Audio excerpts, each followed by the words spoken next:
Hello and welcome back to the Simplifiers podcast, where we take topics in work and in life and simplify them. And friends, if you've been thinking about, leaping into something new, maybe you're contemplating writing a book. Maybe you've been thinking about for ever to submit a TEDx talk. Or maybe you're thinking about making a whole career shift that would massively change everything, as if you were proverbial shaking your Etch-a-Sketch of life. If that's you, today's episode is specifically for you. And our special guest today is author Matthew Dix. He's the author of his latest book, Someday is Today, which is 22 simple, actionable ways to propel your creative life. He's also wrote, 9 other books as well. He's a best-selling novelist, a nationally recognized storyteller, and an award-winning elementary school teacher that teaches storytelling and communications at universities, corporate workplaces, and community organizations all across the U.S. He's also the co-host of Speak Up Storytelling podcast. So I'd like to welcome to the Simplifiers podcast, Matthew Dix. Hey, Matthew. Hello. Thank you so much for having me. You have a lovely podcast voice as well. So this is a delight for all the people listening. You're very kind. So this is your latest book, Someday is Today. And, in it, very early on, you talk about how the word someday is one of your least favorite words in the English language. So why is that, and can we replace it with instead? Sure. So someday I always think is a trap. It is the opportunity for people to put off something that they really should be doing right now. It is sort of that fool's dream that there will always be a tomorrow. Mm-hmm. And then what happens to people is either they reach an age where those tomorrows are harder to find, or sadly, I think a lot of people keep saying someday until one day they're no longer here. Mm-hmm. And I think the tragedy of that is so many people live lives where they don't chase their dreams. And so my book is called Someday is Today because truly, I believe that the best day for you to begin chasing that dream of yours, whether it is starting a garden in your backyard or launching a business or anything in between, I just think you need to start doing it now. Yeah. And, I feel like when you boil down every emotion, every feeling in the universe, you can kind of boil it down to 2 primary categories in my mind. It's either love or fear, right? And that pesky thing of fear keeps us stuck in this comfort zone bubble. What are your thoughts there? I think that so often people believe that in order to do something, in order to chase that dream, they need to sort of come out of the gate with perfection, that whatever they produce must be excellent right off the bat. And, in my book, I talk about how important it is to accept the fact that we're going to make lots of terrible things. And it's the journey of making terrible things that will ultimately result in something of value and of meaning. But if we're not willing to be brave enough to put our worst self out there, I think that's worse than putting nothing out there. And so we have to stumble in order to run, and we have to not be afraid of putting things into the world that other people might not think are extraordinary immediately. Yeah, and I can resonate with that. I mean, we've all read the Malcolm Gladwell book, 10,000 Hours, right? It takes 10,000 hours to command mastery over a thing, whether it's riding a unicycle or being a podcaster. It doesn't matter. You need to put the time in to develop those skills and repetition over time. Is that what you're talking about? Yeah, and I'm talking about actually doing it, because a lot of the creators I work with, they sort of do a lot of thinking, and they believe that the thinking that they're doing is actually some kind of productive endeavor, when really it's just procrastinating and stalling. And so when I hear someone working on a screenplay and they're sort of parceling out in their head and trying to figure out where it's going to go, I say, well, there are keys and you have fingers. So why don't you begin doing that? Just get some words on the page. If you know what the ending of your movie is, write the ending of your movie rather than the beginning. But make productive steps forward rather than sitting around and thinking about what that thing might look like someday. I just think that it's only through action that we can actually begin to learn to become better creators of whatever we're trying to do. Yeah, and so let's break that down in specific terms for all the writers and wannabe writers that are listening right now. I mean, when they get there and they're at their desk and they're like, I got nothing. Like, what advice would you give them practically when they're faced with writer's block? What works for you?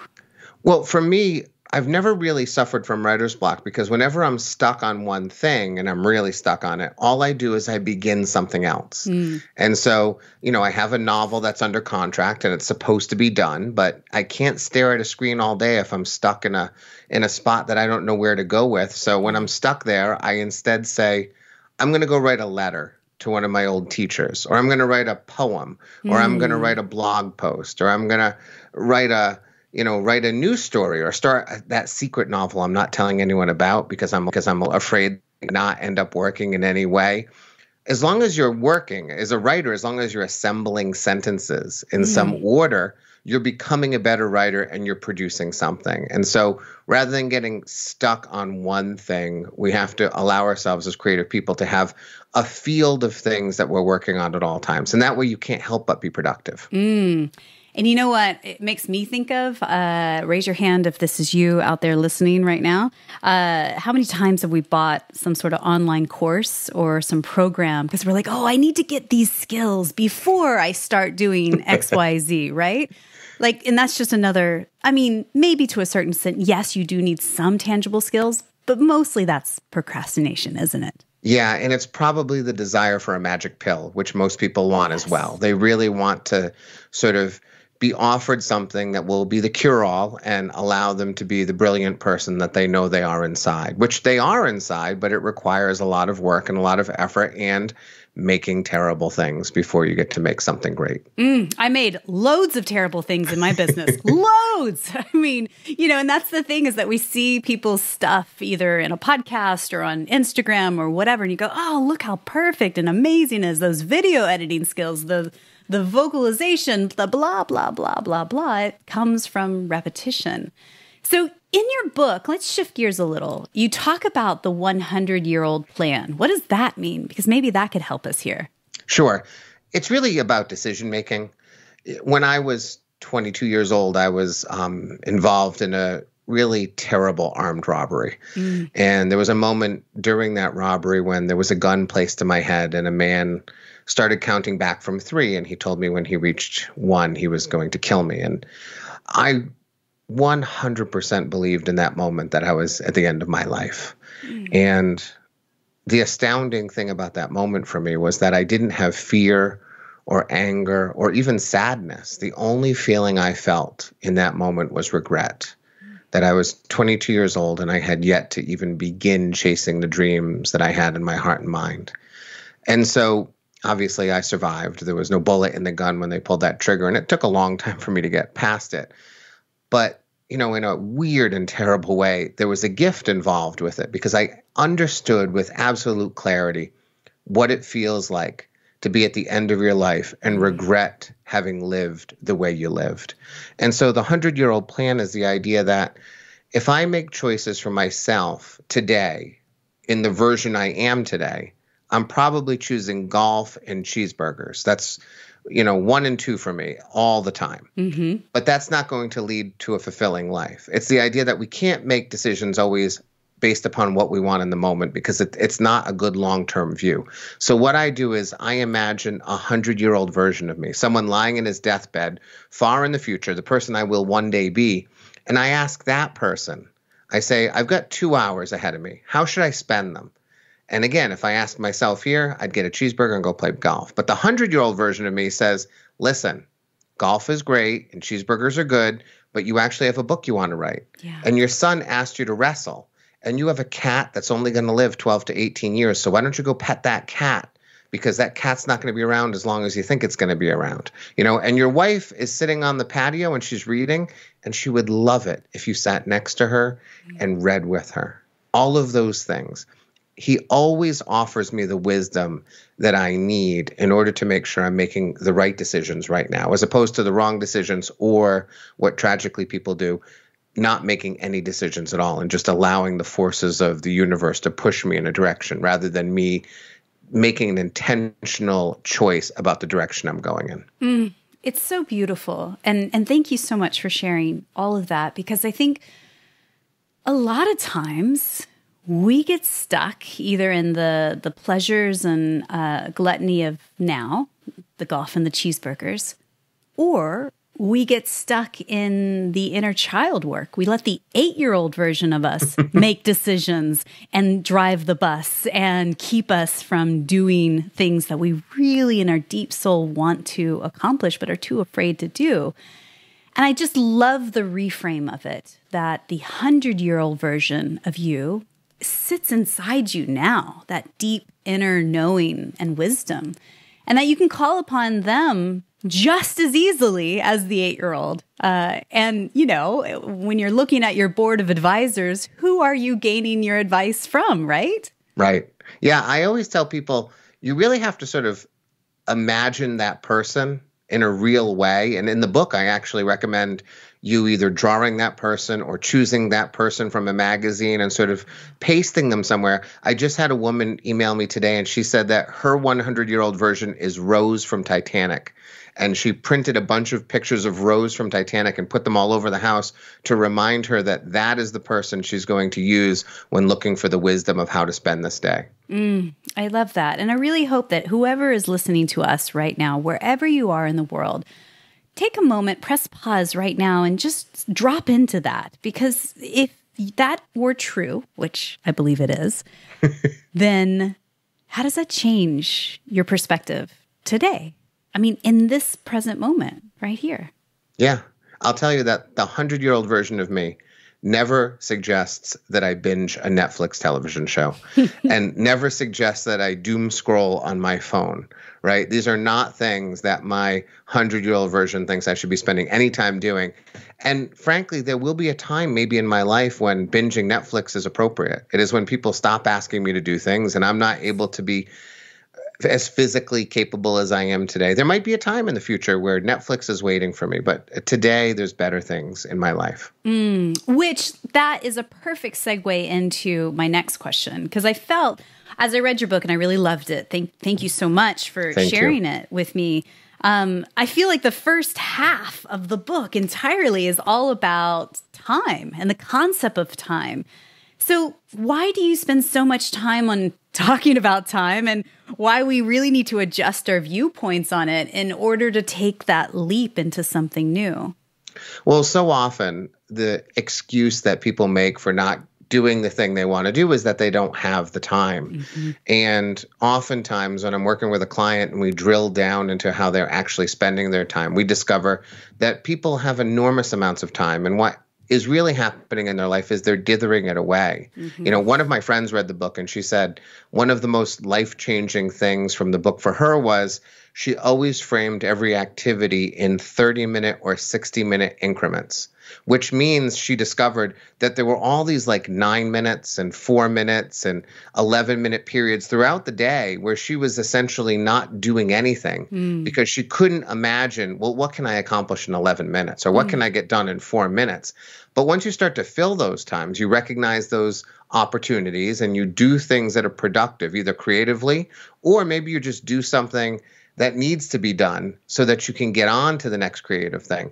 That can really help you. The other reframe she had that I loved, which was she used to think of chores as you do the whole chore or you do none of the chore. You know, and I talk about like, I'll empty half the dishwasher. I'll fold half the load of laundry. You know, I will do half of a task because that means I don't have to do the other half of the task later on. And so when we start thinking about time and using it wisely as our most precious commodity, suddenly we will find ourselves with plenty of time to do the things we want to do. You know, and that makes me think of a blog that I absolutely love and adore that came out about maybe 10 years ago or so called Unf Your Habitat. Have you stumbled upon these guys? No. So funny, so crass, so delicious and wonderful. I'll put the link in the show notes. By the way, everything we talk about today is in the show notes, thesimplifierspodcast.com. But Unf Your Habitat, their strict core value is set a 20-minute timer and see what you can actually get done. Like, you know, just focus on your desk, focus on the kitchen, 20 minutes, and that's it. Because I think we overcomplicate it in our brain of like, oh, this is a big task. Well, I better go do this little thing over here, and then I'll do this little thing. It's like, no, just focus, unf it, move on, right? Yeah. In my book, one of the recommendations I make, it's something I have for myself, is make a list of all the things you can do in 10 minutes. Because our life is filled with little 10-minute black holes, my wife calls them, these little times that I make use of. And if you have a list in your mind of what I can accomplish in 10 minutes, then when you have those moments, you're not going to be paralyzed wondering what I should do, because you'll just wonder which one of the multitude of things that I can do should I do right now, which is a much better problem to have. So you really have to be cognizant of what needs to be done, what you're capable of doing, and how getting those things done will help you get to the things that matter eventually. Yeah, and be scrupulous about eliminating the time sucks. That also include people, right? I mean, Yeah. Let's just be real. You have a whole chapter. It's called Don't Lose Days to Rotten People. Tell me more. Right. So, that is both time and, I like to think, spirit. It's just the idea that our lives are filled with people who are not helpful or healthy to us. Now, sometimes we're related to them, and we might not be able to eliminate them from our lives entirely. And that's a shame, but true. And sometimes they live next door to you, and you kind of can't get rid of them because their house is within proximity of yours. But if you can find ways to ensure that those people aren't taking from you, both in a spiritual way, like in a way that isn't making you feel good about the world and yourself, and moving you forward in productive ways. And then maybe just limiting the amount of time you actually have to interact with those people in really strategic ways. It's going to make your life so much better. We don't deserve to have our time taken by people who are unwilling to be supportive and encouraging to us. So we have to find those people, fill the spaces with those people, and get rid of the ones that aren't that good for us. That just speaks to boundaries again. We hear about it, and I think it takes baby steps to set those. Again, repetition. You build confidence over time once you become a very good communicator, and can communicate with your outside voice what your boundaries are and aren't, right? Yeah, and understanding that, this requires sometimes a hard conversation, but you can have a hard 10-minute conversation and then 20 years of bliss without that person in your life, or with them understanding how they need to modify their behavior. So it's like the return on investment with a hard conversation is enormous. Waiting to have that hard conversation or never having it at all means 20 minutes of this nagging, negative, time-sucking, soul-sucking person will continue to be with me forever and ever until I do something about it. Yes. So be daring, have that hard conversation, and tell them you need to either exit my life or reform the way you are operating within my life, because it's not working for the way I need to be right now. And again, we're talking about fear. So most people, I find, don't have the hard conversations because it's too scary. They're afraid of what the backlash is going to be, what the response and rebuttal is going to be. So they just let it slide, right? And it gets worse and worse and worse. Or worse, maybe somebody ghosts you completely, and then you're like, what the hell? Just a simple text message would have been more than sufficient. I think we overcomplicate these things. Communication is two ways and open. You can see I'm getting very passionate about this. Yes, I can see that this is a personal issue for you. Yeah, asking for a friend. So let's change gears then. People are out there listening, they want to leap into something new. They want to start something exciting. They've had it in their mind forever, and it's a dream that they can't seem to shake, right? So a lot of times you just hear in the world that, you have to really be good at saying no. Say no to this, say no to that. Discern, which is important. But you talk about the importance of saying yes more. Why is that a considered idea? Yeah, I don't like say no at all. I'm not a fan of that advice. I tell people to say yes because I think in life we are afforded opportunities. Either someone asks us to do something, or we see something, an opportunity, potential in some way. Essentially, it's a door. We're given doors in our lives, and they're ajar to a certain degree. Sometimes someone throws it open. Sometimes we see a crack. Whatever it is, I think we say yes to every single thing because it allows us to walk through that door and see what's on the other side, take stock in what this opportunity means, because a yes can always be converted to a no. You can say yes to an opportunity, try it out, and then say, you know what, it wasn't for me. But oftentimes if we say no to an opportunity, it doesn't come back around. And so we've missed out on what could be wonderful for us. The idea that we have any perception over what will be good for us and what we will be enjoy is enormous hubris. So much of my life is doing things that I didn't think I would like and then became an enormous part of my life that I absolutely adore. Starting with, frankly, golf, which is a sport I thought was ridiculous and elitist and stupid and is now my favorite thing to do, all the way to things like becoming a wedding DJ. You know, the day my best friend said, do you want to be a wedding DJ? I thought, no. I've only attended 2 weddings in my life. I don't really know music that well. It's a terrible idea. But I said yes, knowing the yes could be a no eventually as I looked into it, but knowing that no one else was ever going to ask me to be a wedding DJ again. This was when my one shot of doing this. 25 years later, I am still a wedding DJ. And although that career was fine, it led to my ability to public speak in front of enormous groups of audiences. It led to my best friend in the world today who attends Patriots games to me. And that's just like 2 of a million benefits that have come from that. Yes, that ridiculous, unwanted yes. We cannot assume we know what we want or what is good for us. We have to say yes to everything and then understand that yes, if it's not good, we can close that door and we can say we looked through the door.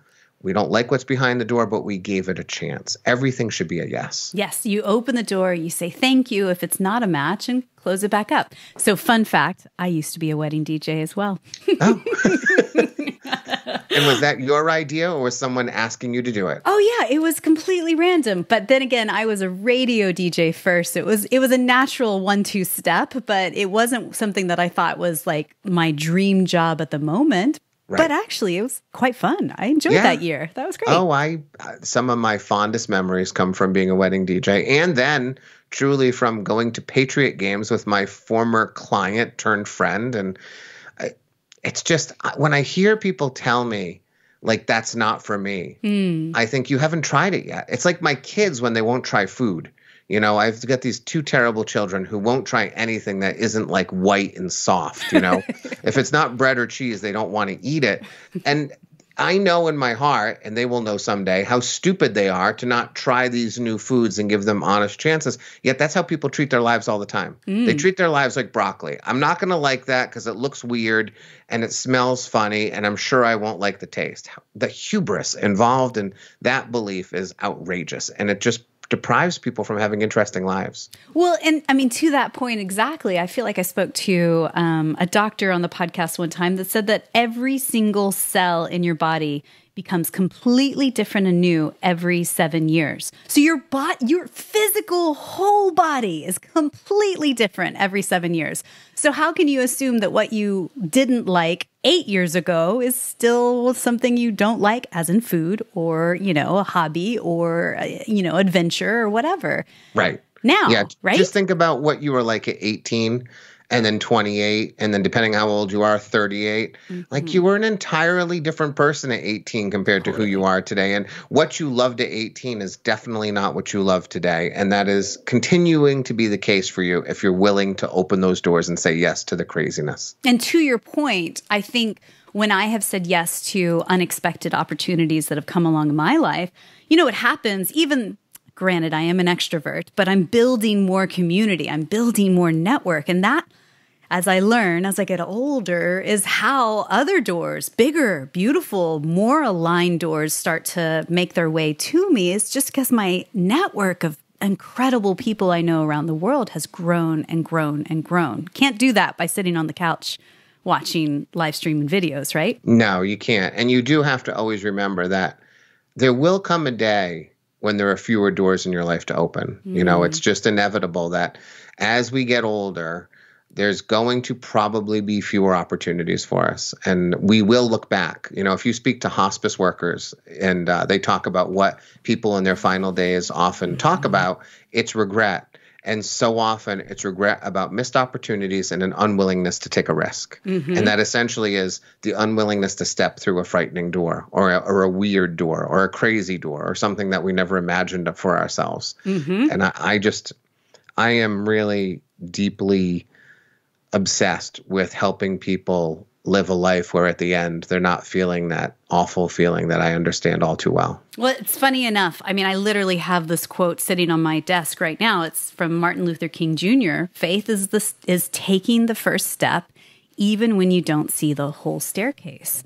And I think that's it. Like, you know, we don't say yes because we're like, oh, I can't see all the way down the staircase, so I don't know where that's headed. Ooh, I know where I am now. This feels safe. Let's just stay here, right? Yeah. Nonsense. And I think the darker the staircase, the more it should draw you. You know, I always believe in sort of the best way to find new opportunities of meaning is to find the things that frighten you the most and run to those things as fast as you can. And whatever that thing is, whether it's baking a cake for your child's birthday with the fear that you're going to ruin that cake, or for me right now, it's stand-up comedy. I'm not doing stand-up because I'm terrified of it. And that is why I began doing stand-up, because I recognized I was terrified of it and therefore I must do it. So whatever frightens you, you know, unless it's, you know, wrestling alligators, you know, and even then I think people do that. I don't recommend it, but whatever frightens you is probably the challenge that you should be seeking next. And so shift gears a little. Let's talk about the spotlight effect, which is something you bring up in your book. Why might that be a roadblock keeping us from trying something new? So the spotlight effect is this principle that social scientists have discovered wherein we believe people are paying more attention to us than they actually are, right? Because we are the protagonist of our lives, we're the central figure in our life, we tend to believe that we are also a significant figure in other people's lives too, when it's simply not the case. They do these great experiments where they'll have a classroom with 50 people in it, and they'll have one student walk in with a neon yellow shirt with a ridiculous phrase printed on it, and they'll have that person sit in the middle of the class for the full hour, and then after the class, they'll ask the kid who they made wear the yellow shirt, how many people do you think noticed the shirt? And, you know, the kid will say half or 3/4. And then they'll ask all the people who were in the class, did you see the kid in the yellow shirt? And almost no one did. It's this weird belief that we have. It makes sense because we are the main character of our story, that we believe we're the main character of everybody's story, when it's simply not true.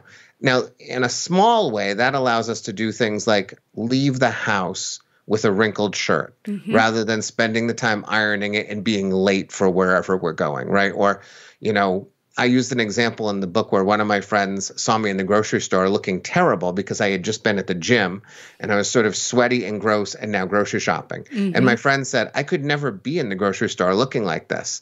And I said, nobody will remember what I look like. In fact, even though you noticed me a week from now, you won't remember it. Even when people notice the way you look, they don't remember the way you looked. And if you doubt that, just remember to the last holiday. Remember to the last Christmas or Hanukkah you celebrated. Do you remember what you or anyone else at that party was wearing in any way whatsoever? We don't. We just don't remember because we're not paying attention. So in a small way, it can be time saving. But in a big way, it can help us do things like make terrible things, right? It's the idea that I can write a terrible thing and put it out into the world, and people might read it and go, it's not so good. And then they just move on. They don't like think about it. They're not tossing and turning at night about it. It is gone already out of their minds because the spotlight effect is the idea that we think people are thinking about us and looking at us, and they're not. And so we can move through life with a little more impunity. We can move through life with a little less concern about the opinions and thoughts and perceptions of others. And isn't that liberating? I mean, it's so liberating. It's just the best. It is. And, you know, I'm 44 at the time of this recording, and I've heard for decades, you know, that people in their 40s, we start to just give 0 Fs, you know, and just like, ugh. And I'm like, how and why when I was in my 30s? Like, I can't even imagine. But now that I'm 44, like this whole concept is coming up more and more in my life. And I go, well, what if? What if I did care less or think that no one is paying attention and I can just move through the world how I want to move through the world, what lights me up inside, do the work that excites me? Man, it's so liberating. Yeah, you can shed all of those concerns that you once had that, plagued your mind and also just stole away from your time. There's another great research study that showed that people who think they're having a good hair day, they would quiz all the people they encountered asking, did you notice anyone having a good hair day today? No one ever notices your good hair day except for you. Now, if it makes you feel good to go, I'm having a good hair day, and it boosts your spirit, that's great. But if you think other people are noticing your good hair day, they are not. And even if they happen to notice it, they will not remember it the next day. So forget all of those things and just be the person you want to be instead of the person you think people want you to be. Yeah. It's just the best way to be. Yes. And that points back to what the whole premise of the book is, like propelling yourself into your creative life, leaping into something new, whatever that creative endeavor is. Imagine once you get into it and you really, wrestle with it in the first and you stumble and you make the horrible first drafts or the first 10,000 drafts. And then you get to a place where you're making things that are in good rhythm and you're in flow and your spirit is lit up. It's win-win and a win for the world eventually too, right? Yeah, it really is. It's a wonderful feeling to know that you've reached a place that you wanted to be. I always tell people you have to have a point on the horizon that you're aiming at. And if you're lucky, you never get there.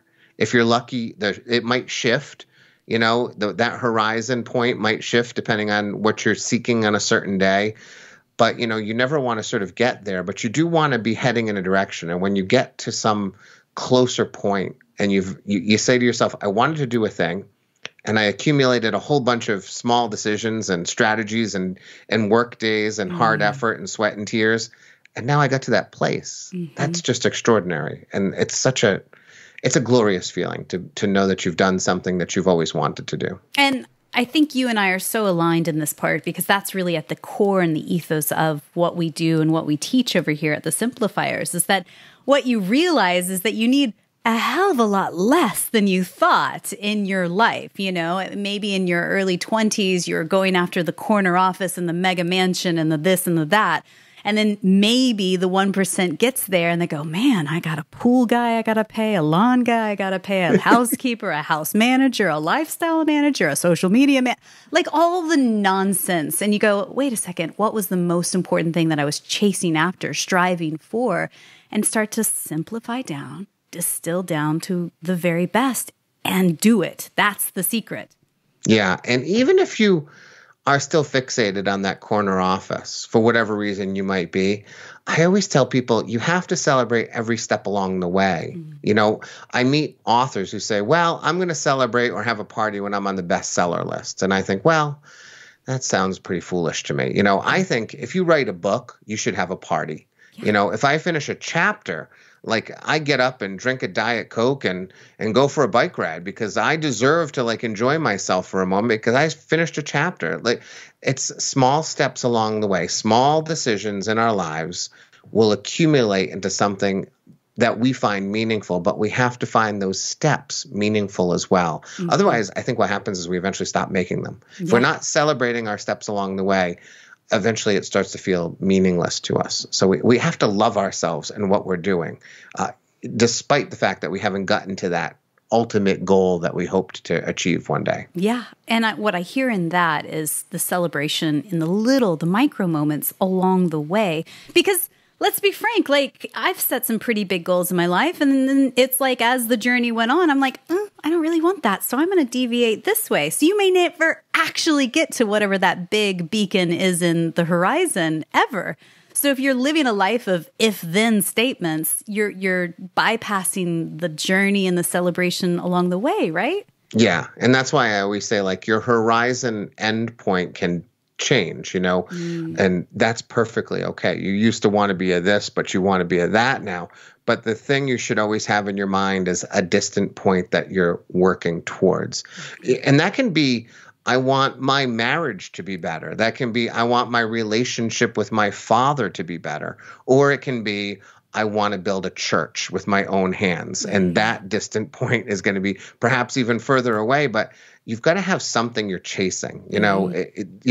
the dog that catches the rabbit when they used to do greyhound racing, that was a terrible thing because that dog stopped running because it realized the rabbit's not real. You never want to set goals so short that you can actually reach them. I'm a big believer in setting very high goals and failing frequently. That is one of my favorite things to do because I know that I've at least strived further than I could have.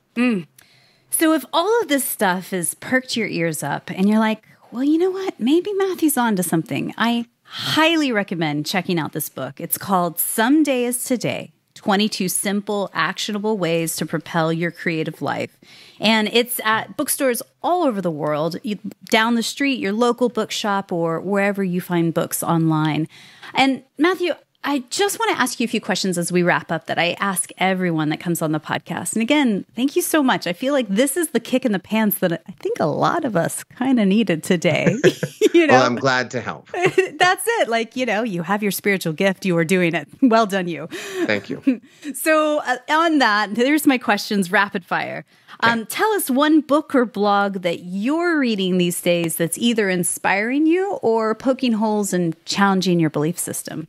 I think it's doing both. Right now I'm reading William Goldman's Adventures in the Screen Trade. It's written in 1982, which is really interesting because you get to hear his view of what the movies were like in 82 and make predictions.